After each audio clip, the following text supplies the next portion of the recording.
NCP আমার ধারণা যে আস্তে, আস্তে একটা দুঃখের ইতিহাস, একটা কান্নার ইতিহাস হয়ে থাকবে।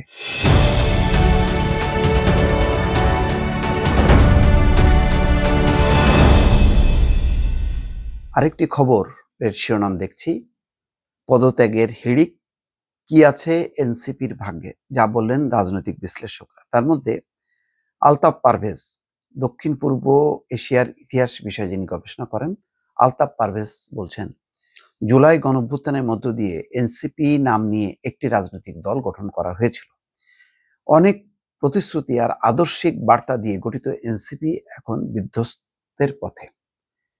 সত্যি এনসিপি আমার ধারণা যে আস্তে আস্তে একটা ইতিহাস, একটা দুঃখের ইতিহাস, একটা কান্নার ইতিহাস হয়ে থাকবে।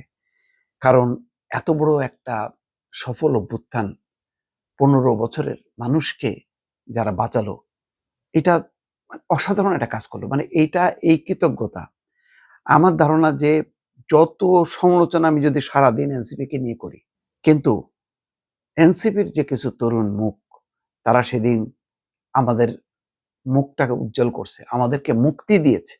নতুবা আমাদেরকে সেই বিদেশে পালায় পালায় বেড়াইতে হতো। যারা পালাতে পারেনি দেশে, যারা তারা একটা নিপীড়নের মধ্যে চুপচাপ হয়ে থাকতো, বুকে পাথর বেঁধে। সেই জায়গা থেকে তারা মুক্তি দিয়েছে। এই ইতিহাস কখনো ভোলা যাবে না। কিন্তু আরো করুণ ইতিহাস, এই সাফল্যটা ধরে রাখতে পারলো না তরুণ নেতারা, ভুল রাজনীতির গর্তে পা দিল। এখন দেখেন, শুরু থেকে আওয়ামী লীগ যেই কথা বলছিল, শেখ হাসিনা যেই প্রচার চালাচ্ছিল যে এটা জামাত শিবিরের ষড়যন্ত্র, এটা মৌলবাদীদের ষড়যন্ত্র, স্বাধীনতা বিরোধীদের ষড়যন্ত্র, আমি বারে বারে দুইটা কথা বলছিলাম, মানে আল্লাহ যেন এটা সফল না হয়, শেখ হাসিনা আওয়ামী লীগের এই বক্তব্য যাতে সফল না হয়, সেটাও হলো না।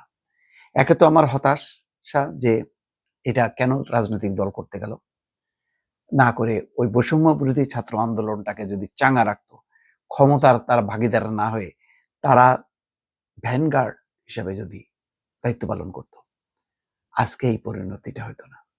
তারপরে যাই হোক, তারা অনেক ব্যর্থতার পর ধাক্কা খেয়ে উঠে যদি তারা আলাদাভাবে যদি থাকতো, একটা আসনও যদি না পাইতো, 300 আসনে তারা মিনিমাম শক্তি দিয়ে যদি লড়াই করত, তারপরও একটা বড় শক্তি হেফাজত, দেখেন তারা তো পার্লামেন্টে তাদের এমপি নেই, কিন্তু হেফাজতকে সবাই কিন্তু কাউন্ট করে।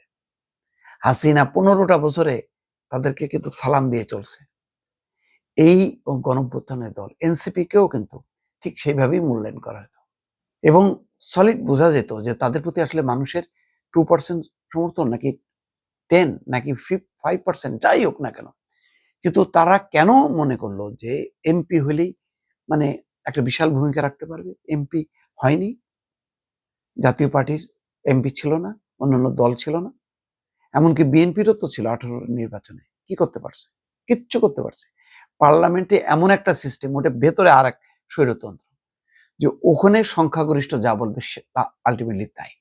আপনি বক্তব্য দিতে পারেন, সেই বক্তব্য এই সোশ্যাল মিডিয়াতে প্রচার পাবে। যেমন রুমিন ফারহানা পার্লামেন্টে কি করছে, তার বক্তৃতার কারণে উল্টে গেছে কিচ্ছু হয়, কিন্তু তার বক্তৃতাটা সোশ্যাল মিডিয়াতে আসছে। তো সোশ্যাল মিডিয়াতে তো উনি যখন নাকি মিডিয়াতে বক্তব্য রাখে বিভিন্ন টক শোতে, ওটাও তো ভাইরাল হয়। তো তারা যদি মিডিয়া সাপোর্ট পাইতো, মিডিয়াতে বক্তব্য রাখতো, তারপরে তাদের প্ল্যাটফর্মে বক্তব্য রাখতো, সেটা অনেক বেশি শক্তিশালী ছিল। তারা বলছিল কিন্তু যে আমরা যদি একটা আসনও না পাই, অসুবিধা নেই, 300 আসনে আমরা লড়বো, আমাদের শক্তি নিয়ে আমরা থাকবো, আমরা বিএনপিও হব না, আমরা জামাতও হব না। তারপরও গণতান্ত্রিক একটা লিবারেল ডেমোক্রেটিক দল হিসেবে তাদের সাথে যেটা যায় সেটা হচ্ছে বিএনপির যায়, বা গণতন্ত্র মঞ্চের যায়, অন্যদের যায়। জামাতের সাথে তো যায় না, এটা একেবারেই আদর্শিকভাবে যায় না। এবং সেই ব্যাপারে এনসিপি নেতাদের কিন্তু তীব্র বক্তব্য আছে, নাহিদ ইসলামের বক্তব্য আছে, মাহফুজ আলমের বক্তব্য আছে। খেয়াল করেন জামাত সম্পর্কে তাদের বক্তব্য কি ছিল। তাদেরকে দ্বিচারিতা, স্ববিরোধিতা, তারা মুখোশ পরে বসে আছে, সংস্কারের নামে আসলে তারা অনেক কথা বলছে। সেই কথাগুলি রেকর্ড এখনো আছে, সোশ্যাল মিডিয়াতে আছে, খুঁজলেই পাবেন।